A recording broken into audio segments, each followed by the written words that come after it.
नमस्कार मंडळी, स्वागत आहे तुमचं मोटिवेशनल 1318 मध्ये। तंत्र, मंत्र आणि काळ्या जादूची प्रथा शतकानुशतके सुरू आहे।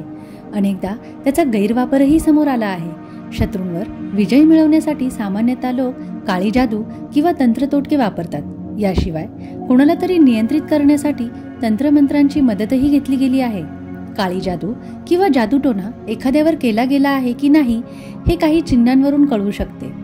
शकुनशास्त्रात या लक्षणांचे तपशीलवार वर्णन केलेले आहे। जादूटोणा किंवा काळ्या जादूच्या अधीन झालेली कोणतीही व्यक्ती स्वतःवरील नियंत्रण गमावते। अशी व्यक्ती विचित्र गोष्टीही करू लागते।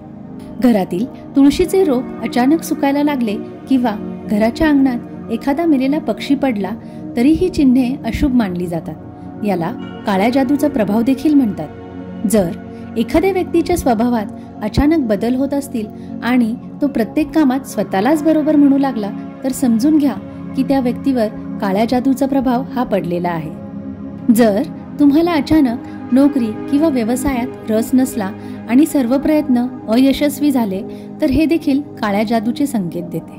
काळ्या जादूच्या प्रभावामुळे व्यक्तीला एकटेपणा जाणवू लागतो, त्याच्या नखांचा रंग देखील काळा होऊ लागतो। ही बातमी फक्त समाजात प्रचलित असलेल्या समजुतींवर आधारित आहे। मोटिवेशनल 1318 कोणत्याही प्रकारच्या अंधश्रद्धेला प्रोत्साहन देत नाही। मित्रांनो, जर तुम्हाला ही माहिती, हा व्हिडिओ आवडला असेल तर नक्कीच चॅनलला लाईक, शेअर आणि सबस्क्राईब करायला विसरू नका।